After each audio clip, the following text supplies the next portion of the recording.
নমস্কার, আমি প্রতিমা রান্না বান্নায় আপনাদের স্বাগত। আজকে বানাবো স্যান্ডউইচ, যেটা খেলে আপনার জিম ট্রেনার আপনাকে ব্লক করে দেবে। দেখে নিন কত সহজভাবে স্যান্ডউইচ বানানো যায়। প্রথমে নিয়েছি কয়েকটি বোনলেস চিকেন, কারণ হাড় থাকলে আপনি খেতে খেতেই হাল ছেড়ে দেবেন। আর সাথে 3টে আলু, হ্যাঁ 3টে, কেন ডায়েট করার কথা ভাবছেন? এই ভিডিওটা দেখার পর অটোমেটিক্যালি ক্যান্সেল হয়ে যাবে। আর নিয়েছি 1 কাপ কর্ন, কয়েকটা গোলমরিচ আর একটা তেজপাতা। এবার সব কিছু প্রেসার কুকারে দিতে হবে। 1 চামচ লবণ দিয়ে প্রেসারে বসান, ঠিক যেমন সোসাইটি আপনার উপর দেয়। সেদ্ধ হতে হতে বাকি সবজিগুলোও কেটে নিয়েছি। দেখুন, গাজর, ক্যাপসিকাম, বিনস, আদা, রসুন, পেঁয়াজ সব ছোট ছোট করে কুচি করে নিয়েছি। ওদিকে প্রেসার কুকারে সব সেদ্ধ হয়ে গেছে, নামিয়ে ঠান্ডা হতে দিয়েছি। আর এদিকে কড়াইয়ে 3 চামচ সর্ষের তেল গরম করে আদা কুচি, রসুন কুচি ভালো করে ভেজে নিয়েছি, যতক্ষণ না পর্যন্ত কাঁচা ভাবটি গেছে। আদা রসুন ভালোভাবে ভাজা হয়ে গেছে, এখন দিয়ে দিয়েছি একটা গোটা পেঁয়াজ কুচি। লবণ দিয়ে হালকা ব্রাউন হয়ে আসা পর্যন্ত ভেজে নেব। দেখুন, পেঁয়াজ সুন্দরভাবে ভাজা হয়ে গেছে। এখন ওই যে আলুগুলো রেখেছিলাম সেদ্ধ করে, সেগুলোই স্ম্যাশ করে দিয়ে দিচ্ছি। একটু ভাজা জিরে গুঁড়ো আর 1 চামচ চাট মশলা দিয়ে ভালো করে নেড়ে নেব, যতক্ষণ না পর্যন্ত কড়াইয়ে থেকে আলু উঠে আসছে। এইভাবে স্যান্ডউইচ একবার বাড়িতে বানিয়ে দেখুন, বড় থেকে ছোট সবার পছন্দ হবে।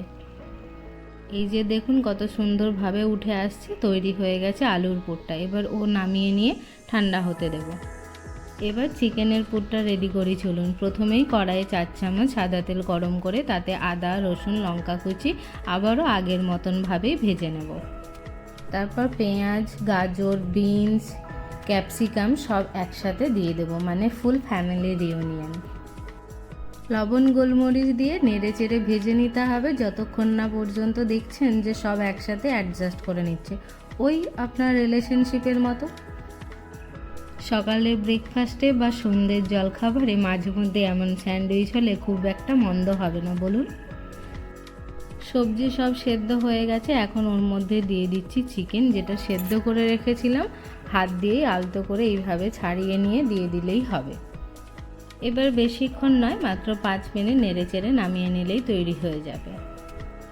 এইভাবে স্যান্ডউইচ বানিয়ে খেলে আর অন্য কিছু খাওয়ার কথা ভাববেনই না। সমস্ত কিছু একটি মিক্সিং বোলে নিয়ে দিয়ে দিচ্ছি মেয়োনিজ আর কর্ন, ভালো করে মাখিয়ে নিতে হবে। এইভাবে সমস্ত কিছু দিয়ে স্যান্ডউইচ বানালে যার যেটা পছন্দ সেই সেটা খুঁজে খুঁজে খেয়ে নিতে পারবে। এবার নিয়ে নিয়েছি একটা স্যান্ডউইচ ব্রেড, যেটা আপনি ডায়েট শুরু করার পর থেকে শুধু দেখেই যাচ্ছেন সেটা। এবার ব্রেডের উপরে দিয়ে দিচ্ছি টমেটো কেচাপ, খুব ভালোভাবে স্প্রেড করে দিতে হবে যাতে কোনো জায়গায় ফাঁকা না থাকে। এরপর একে একে লেয়ার বানিয়ে দিতে হবে, প্রথমে আলুর পুর, তারপরে চিকেন কর্নের পুর, তারপরে শসা, পেঁয়াজ, টমেটো। আপনারা চাইলে এটা আলাদা আলাদাও বানাতে পারেন, যেমন শুধু পটেটো স্যান্ডউইচ, শুধু কর্ন স্যান্ডউইচ, শুধু চিকেন স্যান্ডউইচ। আমি এখানে সব একসাথে দিয়ে দিয়েছি। এবার উপর থেকে কিছুটা চিজ গ্রেড করে দিয়ে ওর উপরে আরেকটি স্যান্ডউইচ ব্রেড দিয়ে ভালো করে চেপে দিতে হবে।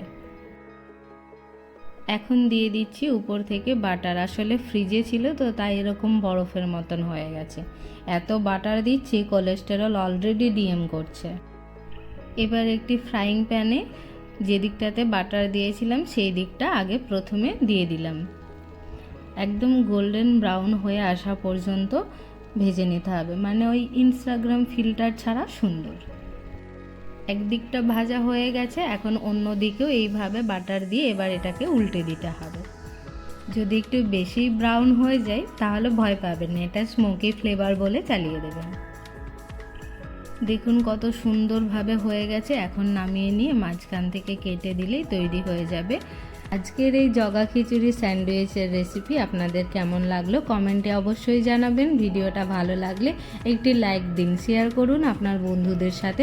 আর এখনও সাবস্ক্রাইব না করে থাকলে প্রতিমা রান্নাবান্না চ্যানেলটি সাবস্ক্রাইব করে পাশে থাকা বেল আইকনটি ক্লিক করে রাখবেন রান্নার নতুন নতুন ভিডিওগুলি সবার আগে দেখার জন্য। আপনারা এটা টমেটো সসের সাথেও খেতে পারেন, আর যদি অন্য রকম একটু সস খেতে চান তাহলে এইভাবে একবার বানিয়ে নিতে পারেন।